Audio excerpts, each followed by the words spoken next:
All right, good morning, everybody, and welcome. Thank you for coming here. I'm always impressed by the people who make the effort to actually get out of bed, even on the last day of a conference, and get in through the rain. It's a good job to all of you. So just before we get started, before I say anything stupid and embarrass myself, I just want to check what people in the room here are already doing in this kind of area. Can you do me a quick hands up if you already use AI to generate code in some way? Yeah, oh man, that's like almost everyone. How many of you are using one of the CLI-based tools like Claude Code or Copilot CLI, something like that? Yeah, right, we're talking maybe about 40% of the room just there. All right, so that's cool. That's very interesting to me because I work on this stuff all the time. My name's Steve. I work at Microsoft and I'm on the GitHub Copilot Coding Agent Runtime team, which obviously needs a shorter name. But that's what we do. I do this all the time. Right, so I'm thinking about AI coding agents, I'm using coding agents to build coding agents, and talking to other people about coding agents. This is a fascinating area for me. It feels like possibly the biggest shift that's happened in the technology industry since I joined it. It definitely is changing the way that I produce code on a normal day-to-day basis. It changes the type of things that I create and what I feel empowered to do. And I'm sure many of you have got different views in the room about this. Like, how many of you think this is all possibly a really terrible mistake? Anyone? Yeah? All right, so maybe only about 10% of people here are willing to admit it, but you know, it is a concern, right? What are we actually getting ourselves into as an industry? What are we going to become? So let's think about this a little bit. Let's think about what we want the software industry to actually be in the first place, or why we got into it. So cast your minds back to some point in the past when you felt that you were really happy in your career as a software developer, when you were working on something that you enjoyed. Like, think of a team that you worked on that you thought was good, a project that you were happy to go in the morning, fire up your computer, get your coffee, and start getting to work on something. Because the industry has brought us all into it, probably for common reasons. You know, I imagine that we've got a lot in common in this room. Why we joined this industry. One of the main reasons is probably just we like computers, right? Like most of us, since we were kids, we've just enjoyed doing stuff with computers, and we enjoy using our brains to solve problems with the computer. You know, we'd like the idea that it's complex but deterministic. You know, it's being fair to us. If we can solve the problems, it will work correctly.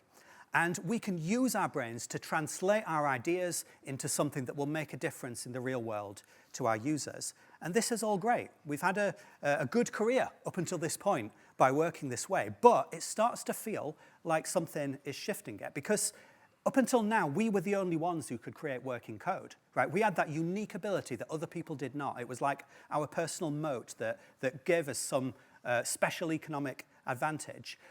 But now machines can create code as well, and maybe even non-technical users can use machines to create code. Is this a good idea, or are we running ourselves off a cliff? So let's think about how we got to this point, right? So it probably started a couple of years ago when a range of tools started to appear that were showing the ways that we can use AI to produce code. All right, so we had things like Cursor and VS Code's agent mode, which were IDE-based tools showing you how you can have this chat with an agent, and as it goes, it's going to start writing code for you. We've also got GitHub Copilot on the web, where you can file an issue, you assign it to the agent, and it's going to make a PR for you. All right, so that's kind of like a first wave of this technology. But then there was also a second wave that came along fairly quickly after.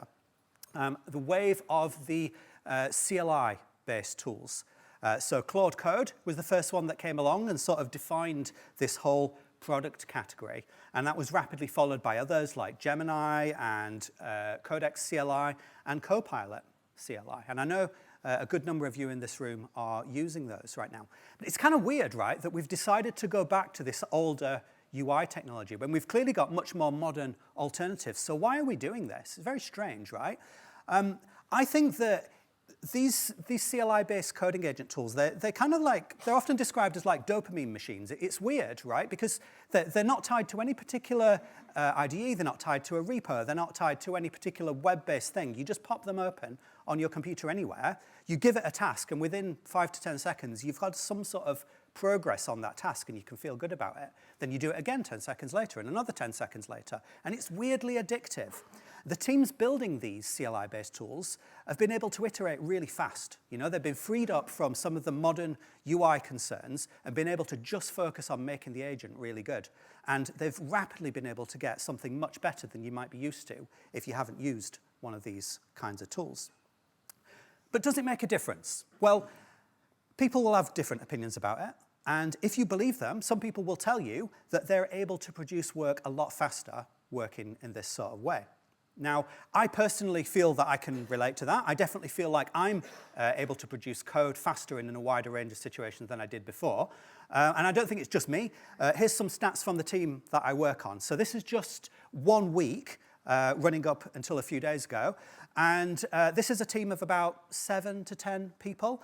And you know, within 1 week, we've merged over 200 PRs on that team. Now, I will admit that about half of these are just trivial, like, you know, add a line to the documentation or whatever. But I would say, realistically, 100 of them are serious features that would have been several days of work in the past, you know, well implemented, full set of tests and all that kind of thing. And so we're getting, what, 100 of these a week out of 10 developers, 10 a week per developer, like 10 non-trivial features per week per developer. That's, you know, a big step forwards compared to what I'm used to in the past. Okay? So let's see what it feels like to do, and let's go on a little journey where we'll have a go at how fast can we create some kind of feature, and then we'll start to think about where this takes us, what kind of new ways of thinking it forces us into, and what kind of problems it might potentially cause for us as well. Because this is not all sunshine and happiness. We might get ourselves into some difficulties with what we're doing here as well. So let's try and anticipate some of that. All right, so let's try and implement a feature. Let's say that you've just joined the Copilot team, and in your first week, you want to add a feature where, well, in your first half an hour, you want to add a feature where it can tell you what models are available to interact with. So we've got Copilot here on the command line, and let's say that we want to run show models. All right, now the problem with that is it doesn't exist as a feature, right? It's an unknown option. So let's implement it ourselves right now. We'll just check that we're in a good, clean state. We are, and we'll pop open Copilot, and we'll try and get to work on that, all right? So our CLI tool comes up, and we can say to it something like, add a -- show models command to CLI that lists available models to process.standardout. Okay, so it's going to get started on thinking about that, and how's it going to do it? Well, I don't know, it's non-deterministic. It's decided that it's going to use the explore subagent in this case. So subagents is a new feature that I'll explain to you in a minute, but that's another agent that's specialized in working out how to do stuff. It's figured out where the CLI entry point is here on index.ts. It sees a pattern that it can follow. It's just telling us that it's going to add -- show models. It's figuring out where to add it. It's spotted that there's some kind of similar thing that it can follow. It's started editing the file just now. Okay, good. Is it done yet? No, it still needs to actually add the implementation of the feature, which it's doing.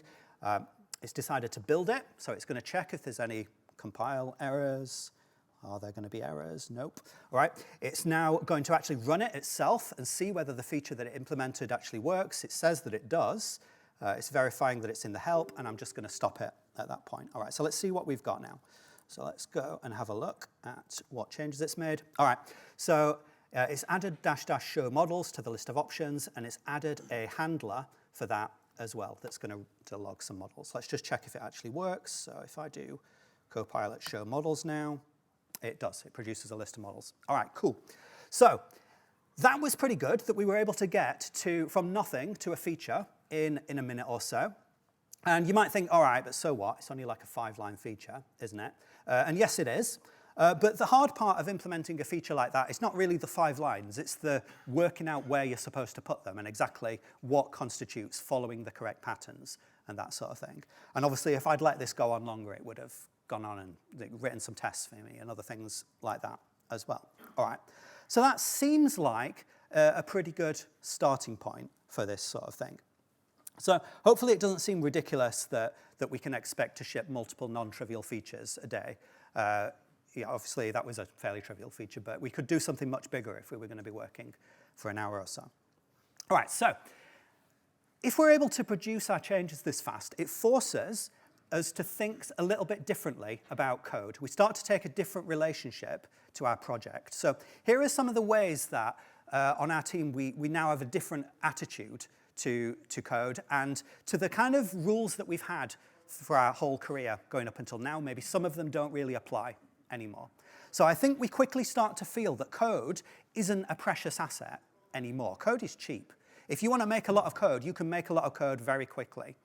If you want to prototype something, particularly if it doesn't have to be done to a production standard, you can make it unbelievably quickly now. Prototypes are basically free. Now, there's still a big gap between that and production-ready code, but specifically when it comes to prototypes, very, very cheap, very, very fast to do. And when we start working on something and we find that it's going to require a whole bunch of non-trivial implementation, in the past we might have thought, oh, well, that's going to be a lot of time to produce it and it's going to be hard to maintain it and all that sort of thing. We don't necessarily feel that way anymore. We might just feel, all right, so I need 1,000 lines of code to parse something, so what? You know, the Opus model will produce that for me in a few minutes. And if I don't like it later, I'll throw it away. If I need to rewrite it, I'll rewrite it. If I need to change the language, if I need to change libraries, whatever, I'll just regenerate it later. The code itself is cheap. I don't need to be precious about it. And when it comes to design processes, in the past, if you were going to do like a week-long piece of feature work, you would have probably scheduled a bunch of meetings and wanted to like really build consensus for this feature before you started working on it and worked out what all the architectural concerns were going to be and anticipate the problems up front. We don't really do that anymore because what we find now is if you've got a feature that you're going to produce in a couple of hours, just do it, right? You know, the agent will spit out an implementation of something, and in fact, there might be multiple different ways of doing something. Do all three, it's fine. And then you can compare all three different ways to implement something. Learn by actually doing the work, and then seeing what the outcomes of it are, what the architectural problems actually turned out to be. And then, at the end of it, you might just throw it all away because it turns out to be a mess in some way. But if it doesn't, maybe one of those three is what you want. So it is a different way to approach the work that we do. All right, so let's get a little bit deeper into this. Let's start thinking about some of the ways that you can customize and tune what an agent is going to be doing and hopefully make yourself more successful than you would have been. Because as we go through this, we are going to find that some things are actually going to cause new challenges for us. And there are going to be a whole bunch of unknowns that we'll encounter, and we need to try and anticipate what we're getting ourselves into and what we're going to need in order to be more successful. Okay, so when it comes to coding agents, there are a lot of different features and terminologies that you might or might not be familiar with. Here are a load of words, and these words correspond to features in coding agent tools. Now, obviously, it varies a bit from one to another. Claude Code's going to have different features compared with Copilot or Gemini or Opus, Opus is the model, or like Open Code. They're all going to have slightly different features. And I'm not here to try and push you towards one or the other. I think all of them are going to be something that you can be successful with. I'm going to show you Copilot, because I'm actually on that team, but you know, there are similar features in all of them. All right, now, I'm going to start by showing you this subagents feature in a bit more detail, but before I explain it, let me just start a demo, because it takes a minute to run in the background. So I want a large code base to start with to show you something, and so here I've got a game engine. It actually implements Doom, which I'm sure will be familiar to most people here. It's written in .NET, actually, and here's a pull request that came in a few weeks ago. And let's say that your job was to review this pull request. Well, you might look at it and say, oh, 2 files changed. That's going to be quite an easy review for me to do. I'll get that done in a minute or so. So you go in and you have a look at the changes that they've made in these 2 files, and you see, oh, you know what? This is not going to be so easy to review, actually. This is actually kind of terrifying, especially if you really want to know that every single one of these lines of code doesn't have like an off-by-1 error in it or something like that. That is going to be a non-trivial process. So what if we could get our coding agent to do the review for us? Well, maybe we can, or maybe it's just going to hallucinate some garbage. How would we know? So let's try it. I'm going to go over here to Copilot, and I'm going to spin that up, and I'm going to tell it that I want it to review this. So I'm going to say, I would like you to review the PR, paste that in in parallel across Opus, Haiku, and Gemini. Now, those three things, those are different AI models, and they're going to have slightly different takes on this code. Some of them will be stricter than others. Some of them are going to hallucinate in some way, and others might not. But by running this parallel code review across multiple agents, I can get multiple levels of feedback and compare them and try and spot what's the real information and what's not. So you can see it's fetched the pull request from GitHub.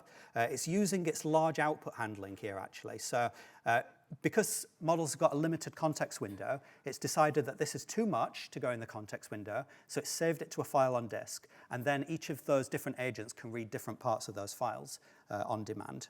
All right, so it's got the PR content, and it's started the parallel review across these three different agents, and then it's going to have to wait for them to produce their output. All right, so while that's running, let's go back over here. Right, so subagents. That's this thing that I've just shown you here, where an agent can start multiple tasks in parallel with different context windows, different tools, different models, and so on, and combine the results and orchestrate things for you.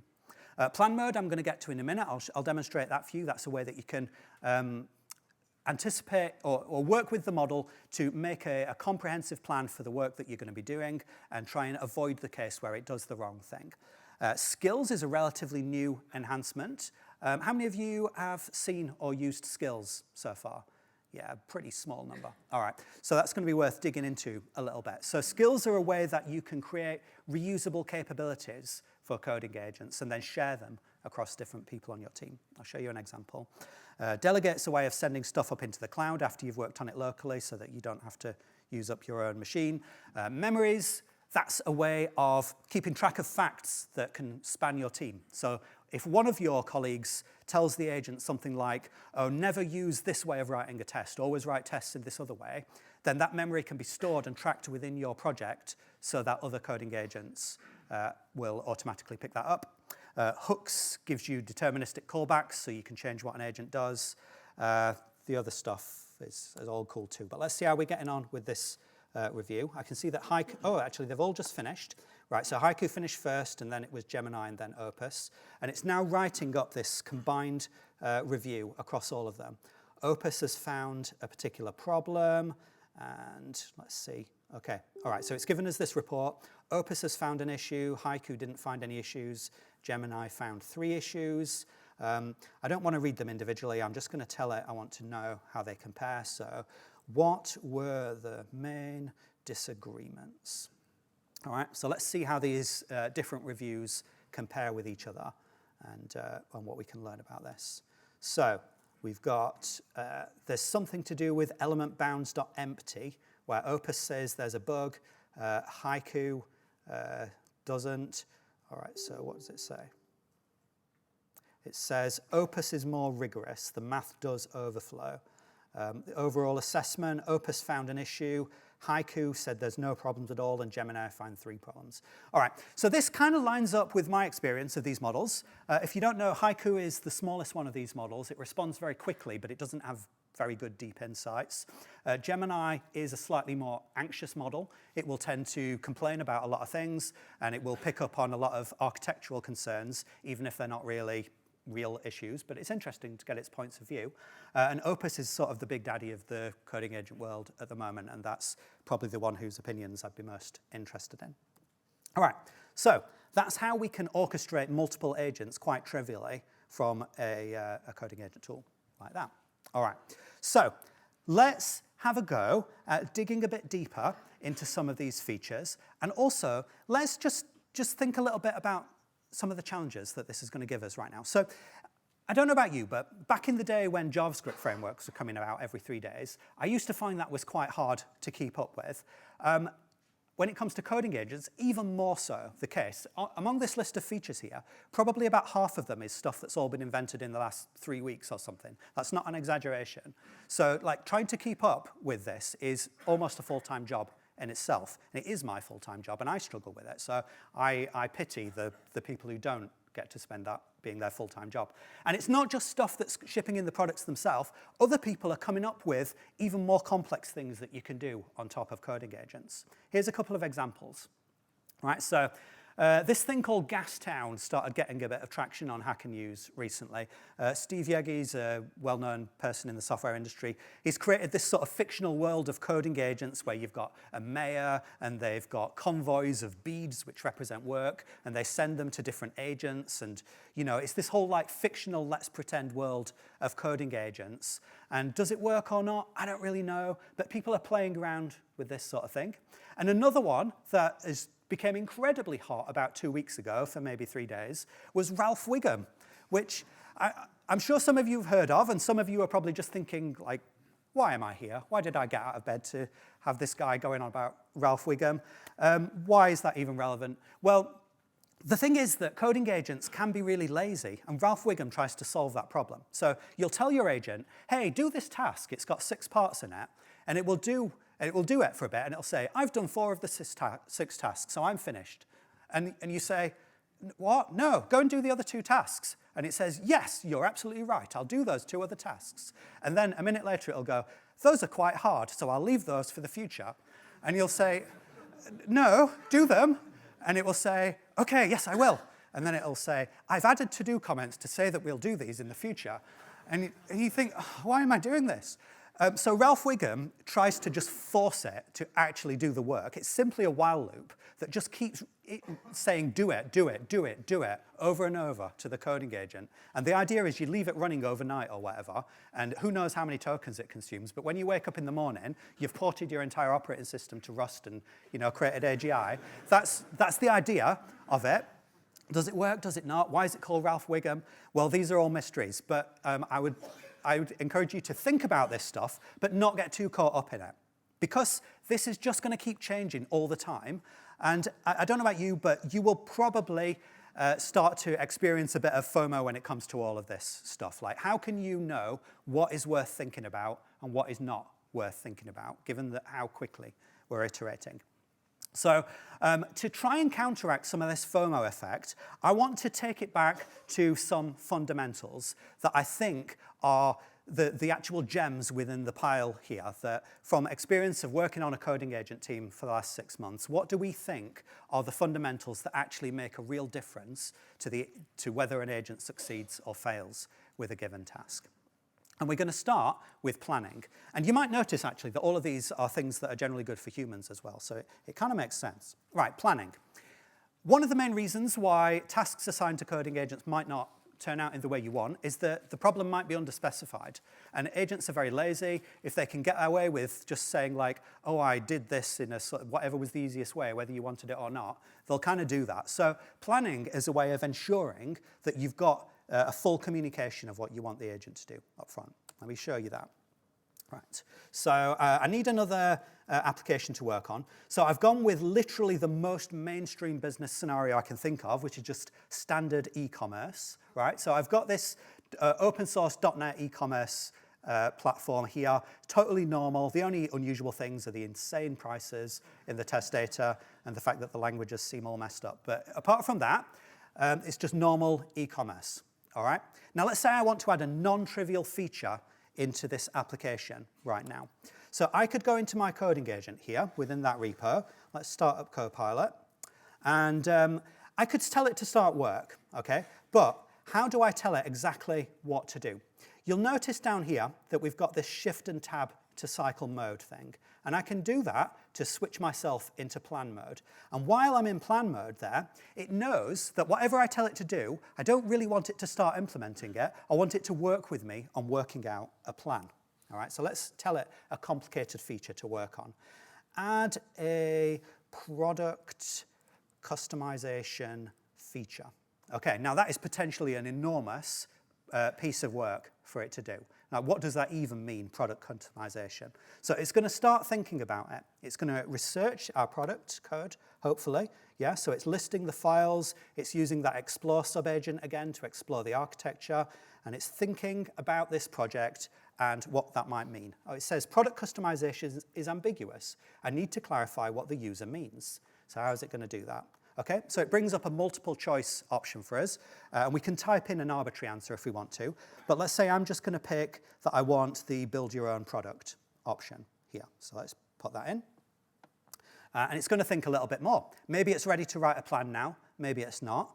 Okay, it says, what's the use case for build your own? I'm just going to go with custom PC builder. All right. Maybe it's ready to start now. I don't know. Let's see. All right. Should the system enforce compatibility? Okay. I don't want to think about this anymore. This is a demo, right? So I don't need it to be a complete thing. So I'm just going to tell it, no more questions now. And it will now have to get started working on that. All right. So it's going to think about this feature, and hopefully it will come up with a plan about how to actually do it. All right, so let's just wait for a moment while it contemplates that. Create implementation plan. It's listing files. It's grepping for stuff. I have enough information to create a comprehensive plan. Let me create the plan file. Go on then. Okay, so it's created this file, and you can see this gone into a sort of temporary directory rather than my actual project, because it might just be an ephemeral plan. We can move it into the project later if we want to, but it's done that in the background, and it says you can press Control-Y to actually read the whole thing, so I'll do that, and then hopefully that will be in my IDE. Okay, over here. All right, so here's what it's just come up with. Problem statement, add a build your own feature. Here's my proposed approach. Here are some entities that we'll add. Here's the work plan split up into multiple phases. Here's the technical architecture, stuff we'll add, database stuff, open questions, and so on. Now, this is a really important document if you're working on a big feature like that. And if I was doing this for real, I would spend a long time working on this document. I would easily spend a full hour just working with the agent on refining this plan and actually breaking down each of these pieces of work, checking that I understand what the architecture is going to be like, anticipating any problems, telling it about other stuff, and so on. And it can update this plan for us automatically, or you can just literally edit the file yourself if you want to. In this case, I'm just going to add something that I often add to these things. For each phase, add a validation line to the bottom saying what I'm going to be able to see in the UI to check it works. Okay, so this is a tip that I would give you. Often, it's really helpful for your coding agent not to just produce code, but to structure its work in such a way that at each stage, there's something that you as a human can objectively observe in the UI to make sure that it's actually doing something useful. You don't want it to just produce code, and it compiles, great, but how do you know it's the right code? You want to see it do something. All right, so you can see it's doing a bunch of further edits to that plan document. It's now added like this validation step, and it will keep on adding more validation steps. And then while it's actually working on this task, it will keep the plan up to date. So if it learns new things, it will add them into the plan, and it will mark off the tasks as done as it does them. And that will allow you to keep track of its work, and it also allows it to keep track of its work over a long time horizon. Okay, so that's the first one of these big techniques. Next one I want to talk about is composition. All right? So when you, as a human, are taking on some difficult task, you don't learn it from scratch every single time. You bring your skills and your tools that you already know about from the past that you can apply, and that allows you to work much faster. And the same thing can be true with coding agents as well. And skills are a way of defining certain abilities that an agent can have that you can then keep track of and share across people on your team or even across the whole industry if you want to. So let me show you how you can get skills, how you can create skills, and how you can use them. So the first way you can get skills is by installing skills that other people have already published onto the internet. So let me give you an example of that. So I'm going to go back over here, and in a new session, I'm going to first list the skills that I've got installed. And you can see that I've just got one skill initially. Now forget about this. This is going to be part of a demo that I do in a few minutes. So pretend that you didn't see it and that there's just no skills installed right now. And I'll show you how we can install skills that someone else has made. All right, so the first way that we can do it is that we can get them from something that's called a marketplace, which is basically just another word for a Git repo that contains skills. All right, so this is a Git repo, Anthropic/skills. And if I go over here in my browser to it, that's this one here, then you'll see that this, kindly provided by Anthropic, is a collection of skills that you can plug into your coding agent. And we've got things like MCP builders, PDFs, PowerPoint, stuff to do with themes and other stuff. All right, so we can dig into what each of these are, but let's just have a go at installing this collection of skills firstly. All right, so we need to just paste in a command because it's too hard for me to remember. So what is it that I need? It's this. So plugin install document skills, blah, blah, blah. All right. And so that's installed this document skills plugin. And now if I list my skills, you can see I've got loads of them. And they correspond to stuff that we saw on that repo a minute ago. Now, what even are skills really? What are they mechanically?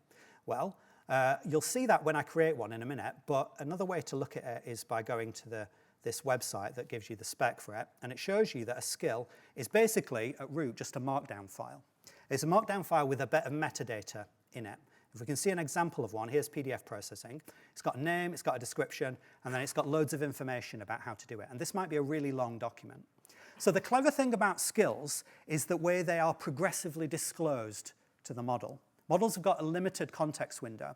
And if you had 1,000 skills and each of them had got a massive document associated with it, you would not want to load all that into context up front. It would just confuse the model and make it perform badly. So the great thing about skills is it only has to load this description into context up front. And that's just enough for the model to realize when it needs to use a particular skill. And when it realizes that, it can research it and get the full information. And it's not just markdown content. It can be tools and scripts and things like that as well, as I'll show you. So best way to understand this, probably, is to create our own skill right now. So let's say you want to make the ability to share across your team for coding agents to check on your product's build status. All right, so I'm going to do that now. I am going to firstly show you that we just installed this skill creator skill. So easiest way to create a skill, use the skill creator skill. All right, so let's say use skill creator skill to create a skill in, and that location, it should ask user which project, and we'll do .NET, ASP.NET Core, or GitHub Copilot SDK, and get build status for it. Right, so that's going to, it needs to know to use the skill creator skill, right? So it doesn't know that initially. It's going to realize that this task corresponds to skill creator, and it's going to load that into its context. And once it's done that, it's going to do a bit of research and find out how exactly you're supposed to create skills, and then hopefully it will actually do that. It's running a Python script that is like a project template for skills. And if we go over here, I should be able to show you it actually creating that. So it's going to appear in here, and it's an empty file right now, okay? So it's checking what it's doing. What's it doing? The file is empty, yes. Oh, okay, it's done it now, right? So it's added this build status skill here with this description, and it's got a workflow that corresponds to what I just told it, which is ask the user which project, and then check.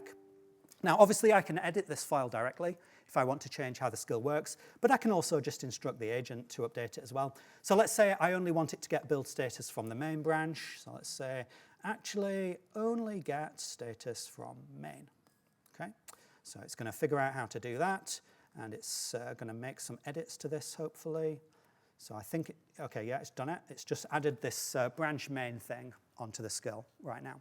Okay, so now that's something that both I and other people on my team would be able to use because this will be stored in source control in my project.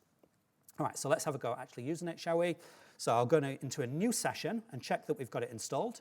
And you see that we do by default because it's in the project there, build status. And now I can use that.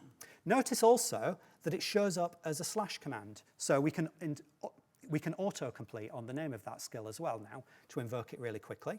So let's submit that. It's going to think about it. Obviously, it knows that we want it to use the build status skill there because we've used the / command. It's going to load that into context, and it's going to ask us, all right, what project do you want to check status for? Let's do Copilot SDK. And it's going to invoke that skill now. So it's going to follow whatever instructions are specified in there and merge that in with whatever other tasks it's doing. What is it doing? Okay, so it's used GitHub Actions to fetch the build status, and then it's parsing that, and it's producing this happy wall of green text. So good, it works, and that's something that you could easily start reusing amongst other people on your team. All right, great. So we're making good progress here on how to guide an agent to be productive in our scenarios. Let's take on this last one now. I think this is probably the most important one of them all. So another really annoying anti-pattern that coding agents can get into is you tell it to implement something, and it goes, yay, I did it, I implemented it, and you go and check it, and it doesn't work. So you go back and you say, it doesn't work. And it says, oh, I'm really sorry, I'll fix that for you. And it does some change, and it says, I've done it now. And you try it, and it still doesn't work. And it's just really annoying being in that cycle. But you can break out of that cycle by giving a feedback loop to the agent, so it can check its own work as it goes. And that can be done at multiple levels. So at the simplest level, make sure it's able to actually compile your code, because then if there's any build errors, it can see them and address them itself. If you've got linters, if you've got a test suite, again, make sure it's able to actually run them itself so that it can detect any problems. But the biggest power move, I think, of all, is to give it the ability to actually run your real application and interact with it like an end user, because that way it can do what you would do as a developer. When you implement something, you actually try it in your application, right? Why can't the agent do that? Well, it can if you give it a skill to do so. So to demonstrate that, I am going to go back to this simple commerce thing again, and imagine I want to add some other feature into that. And I'm going to do so using a skill that I prepared earlier, because it takes too long to create this. So I've got this simple commerce automation skill. I used the skill creator to create it, obviously. It took me about half an hour or something. And I've taught it how to automate a browser using Playwright so it can interact with my application. And I'm giving it lots of info that's specific to my app, like here's the standard admin credentials for our test data. Here's how to set the site up in the first place. Here's how to start a browser. You don't have to work it out. I've provided some actual scripts for you that do that.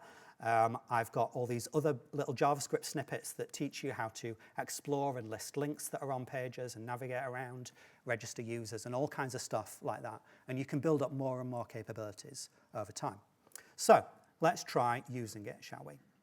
Right, I'm going to get out of here, and I'm going to start a new session. And then in here, I am going to go to my list of skills, and you can see that I've got this simple commerce automation skill in there. All right, so let's use that to start a browser. All right, so hopefully it will discover that it needs to bring that skill into its context window, and it does. And then it should be able to use it. So it's using a script that's provided in there, and you can see a real browser has just popped up here. All right, that's good. Now, based on all of that knowledge, I can tell it to do other things with it as well. So let's say, for example, I would like it to use that skill to register a new user, Steve. All right? And because there's a built-in script for doing that, it should be able to do this quite reliably. So it discovers which script to use, and it goes through that process. It was pretty quick, but you can see it's registered this user and logged in as that right now. Okay? And I could use this to make it do more complicated things as well. So let's say that I wanted to work on some sort of order management thing, and I need some test data, or I want it to be able to check that order management actually works. I could say to it something like, use that skill again, and as admin, create a new product. Let's call that the Super Headphones, and then place 5 orders for it as Steve, 5 separate orders, actually. Okay, so that's a fairly non-trivial flow that it's going to have to go through, but it should be able to do it because our skill tells it all about how to explore the site, how to log in as admin and things like that. So it's generated a script, it's logged in as admin, it's gone to the product creation wizard, it's going through that flow, it's created Super Headphones, it's logged in as Steve again, and it's now starting to place orders as Steve.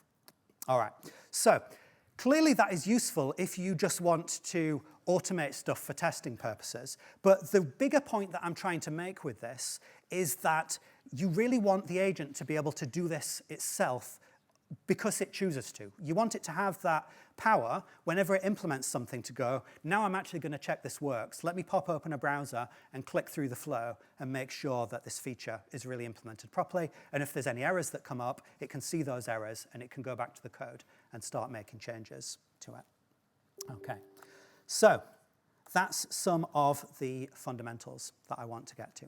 All right, so far, everything's been great. We've been moving forwards rapidly. We're just more productive. We're happier. Nothing could go wrong, right? Well, I would say that this is great, but there are some real drawbacks that we want to start thinking about as developers as well. And there are some difficult, hard questions that are probably even beyond the scope of what we can get to. But just at a simple level, one of the biggest challenges that I see around me right now on the team I'm on is just the sheer rate at which we're producing code. So here's a snapshot of our list of pull requests from a couple of days ago. And this was just the first 2 hours of the day. So we've had 6 new PRs come in, 5 of which are waiting for reviews. And this is while just the Europeans are online. So there's only 3 of us in Europe. The rest of the team's all in the US. They're asleep right now. And we've already got 6 PRs out, and we're waiting for each other to review them. How are we going to manage this? Like, this sheer rate at which code is being created, who's going to read it? How do we know that it's actually correct? Like, I don't think that this is a solved problem. I'm not here to say the answer is this, because we don't know the answer right now. This is something we're working at. Obviously, we're thinking, can we throw more AI at this problem? But we don't know, right? It's an unsolved problem right now. It's a challenge for us. And another challenge that I want to bring up, and I don't know if you'll relate to this or not, but it's something that bothers me a little bit, is when I go back into my IDE and I start trying to write code with my actual fingers like an animal, it's a weird experience to me now. Like, I'm not sure what buttons to press, and I just like look at my hands and think like, make the code come out of them somehow, and I'm not sure how to do it. Because I guess genuinely my like muscle memory is starting to change in some way, and I feel like when I want a load of code to come up on the screen, I should say it in English. It feels weird to me to type it out now. And I'm not proud of that. I don't think that's necessarily a great thing. I don't know what to do. Like, is it a problem or not? Do I need to do some like daily manual coding exercises to keep myself sharp or something, or is there no point? I honestly don't know, but I'm very interested to hear what the rest of you think about that sort of thing. And obviously there are deeper questions still, like, you know, where are we really going in the long term as an industry with this? What difference is it going to make to our like role in the world, the supply and demand of software engineers, that sort of thing? We don't have the answers to these things right now. I don't feel qualified to predict the future, so I'm not going to. But I would love to chat with any of you about this and see what sort of things you are thinking about this. But despite all of these unknowns, I don't think that I'd be willing to let anyone take this away from me now. Like, the sheer sense of productivity that I get is not something I'm going to give up on. I do feel that I can do stuff that I wouldn't do before. So, quick example of this. Last week, I was using some screen recording software, and it was crashing. It's open source, so I went to the GitHub repo, and I wanted to see if other people reported this issue. Is there some sort of workaround? And other people had reported it, but there was no workaround.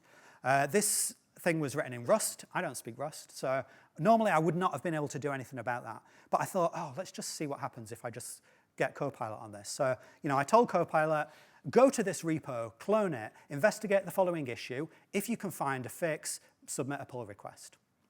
And that's it. I didn't tell it how to clone it, how to submit a pull request, any of that stuff. And genuinely, in under 10 minutes, it did track it down. It said, you know, there's a UTF-8 parsing bug here. Here's a 3-line fix for it. I've submitted a PR for you. And the PR was merged the following day. And that's not something that I would have attempted in the past. Like, maybe if I really wanted to, I could maybe have done that. But like, the overhead of dealing with the fact that it was written in Rust would probably have meant I wouldn't have attempted it. But I am now empowered to do that sort of thing. So that does feel good to me, despite all the uncertainty. Now, everything we've talked about so far is about making you, as a developer, have additional powers. And that's great, but there are other people in the world besides software developers. And maybe you might want to bring some of these kind of powers to your users as well. And obviously, it's been possible for several years to use AI within your application. But a relatively new thing is being able to use the actual agent loops that come from coding agents within your application as well, which brings a lot of built-in smartness that's pre-optimized. So, something that we just shipped in the last couple of weeks is an SDK for Copilot. It's available for Node, Python, .NET, and Go, and there are community projects for other languages as well. And this allows you to use the same agentic harness that powers Copilot CLI, but within your application for other features. And it brings all the tools and prompts and all the optimization that we've done. So you get something that's very smart out of the box. Let me show you a quick example of doing something with that. And I'm going to start with another software-related thing, just so it's more relatable, but I'll show you it's not limited to that in a minute. So over here, I've got a .NET project called Issue Sizer, which doesn't have much implementation in it right now. And I am going to implement something that can estimate how difficult a particular issue is going to be to solve. And it's going to use all the smartness of the Copilot coding agent, but I'll be able to control it from my own code. Right, so let's start by adding an instance of Copilot client. And that's just going to use whatever thing I've got installed locally with whatever credentials I'm logged in as, but you can customize that if you pass options. All right, and it's going to create a new session, and then I'll show you incredibly trivially, we can just make it list the files in this directory. Now, I don't have to give it any special tools to be able to access the file system or whatever, because it's using the real coding agent to do this, and obviously that's already got the ability to see files around it and make decisions about how to investigate them. Now, it's going to take a moment to run the first time. It always does. And we're not going to see any output until it finishes, but I'll solve that in a second. All right, you can see it was running inside the build output directory there, and so it's seeing an executable and a bunch of DLLs and other stuff. Okay, so that's fine. But let's get a little bit more information about what it's doing. And one way that I can do that is I can subscribe to some events. So we've got this on callback, and it will give us an event info. And we've got about 20 different types of events. They've all got nice, strongly typed types to represent them. And I'm going to detect if it's a tool, and I'll display the tool name. And if not, I'll just display the event name in general. So if I run that again now, we should see a little bit more information as it goes. We can see we've modified the messages. There's a user message. The assistant has started some work. The assistant's done some reasoning. It's listed its intent as listed directory contents. And then it's doing a view call to find the files at that location. All right, that's fine. So we can see a bit more information, and we could build a UI that updates in a slightly more dynamic way to show what the agent's doing if we want to. All right? But so far, that's just using the built-in tools for the coding agent. You can, of course, add your own tools and capabilities to it as well. Since this is a C# application, I'll do it using C#. So I'm going to define a new method here called getIssueSizeLabel, just to show that we can. It's going to take in a number of days' work, and based on that, it will use this absolutely outrageous syntax, what on earth is that, to return a different string depending on what number comes in. All right, let's put a breakpoint so we can see that. And then I'm going to have to make that available in my session. So here I'm going to pass a set of tools. I'm using the Microsoft Extensions AI library to turn that method into something that AI can call. And once I've done that, I'm just going to prompt it to actually use that. So I'm going to say, what's the label for an issue that takes 6 days? And if I run that with the debugger now, and then hopefully it will have access to that tool, and it will choose to call it in order to satisfy this particular request. All right, so you can see it's invoked my method. It's passed in 6 as the number of days of work. And then when it gets the string that comes back, it says the label is size M. All right, great, so it works. Cool. Now let's use this to implement something that actually estimates the size of a piece of work. And it might seem like that would be a hard problem to solve, but it's not really, because coding agents have pretty much got that capability already.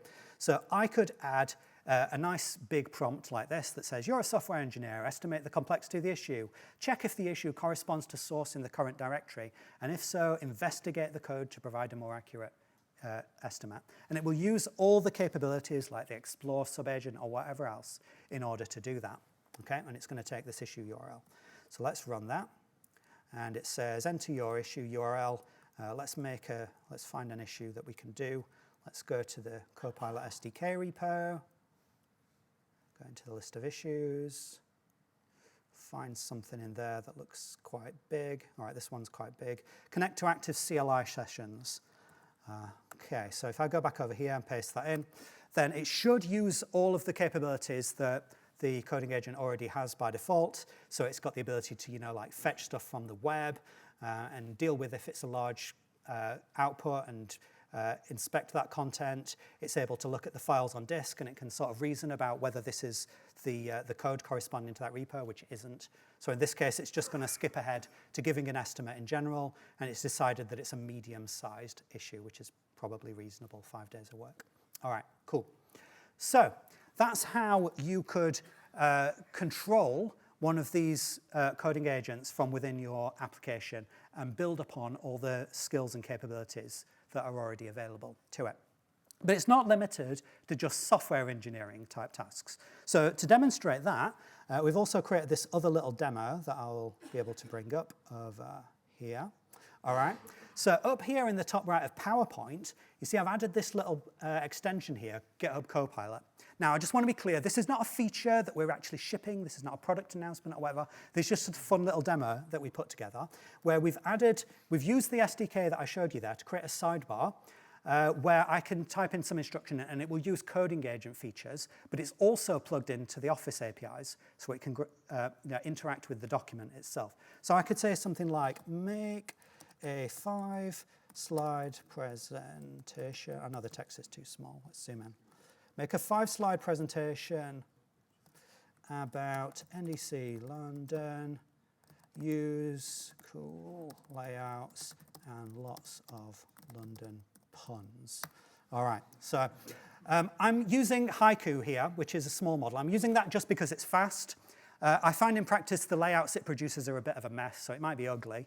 If I used something like Opus, it would generally produce really quite good designs, but it does take like a whole minute to respond, and I don't want you to have to wait for that. So it's working, and hopefully it's going to come up with an actual answer for us in a minute, which is unusually slow right now. Let's just going to start a new instance of that, just in case I can make this go faster. Okay, so I'm trying that again. And hopefully we will get some output from that. Okay, so it's adding a slide. Code on the Thames, where code meets culture. All right, let's see what else it comes up with.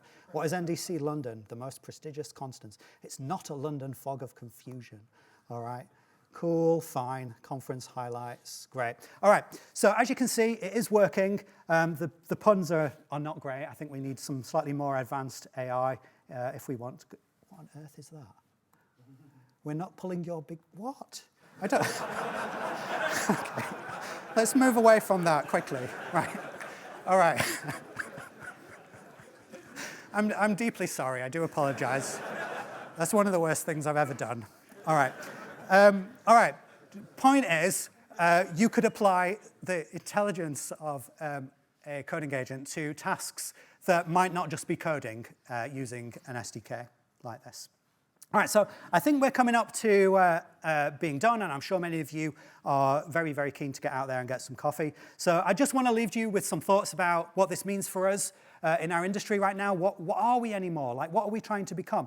I think at the end of it, it does not change the fact that we're still engineers. It gives us additional tools, additional powers, and allows us to apply our talents to a wider range of things. But fundamentally, we are still doing the same job, right? We're still using our brains to make decisions about how to solve problems. There's still an almost infinite space of possibilities for what you can actually build, and it's up to you to apply your decisions of taste and your decisions of wisdom to what you're actually going to use this more powerful tooling to achieve. And hopefully, it will allow you to take on problems that you wouldn't have done before. So that's my challenge to you. Get one of these CLI tools, I don't care which one it is, and try doing something that you wouldn't have done before. If you want to try fixing a bug in some code that you don't even speak the language of, try that. If you want to try implementing a prototype for something in your work, do it. If you want to try that really difficult feature that people have been saying for a year can't be done because it's too hard, just see what happens if you just throw the problem at your coding agent. I don't know if it's going to work, but you will learn something. And I would say that for a lot of these prototyping things, you're going to be pretty delighted with what you can get in an hour or two's work. All right, so going to leave you with that. I hope you have a really good last day of the conference. If you're around, I would love to chat to you about any of this stuff. But other than that, just have a really good day and yeah, enjoy your time.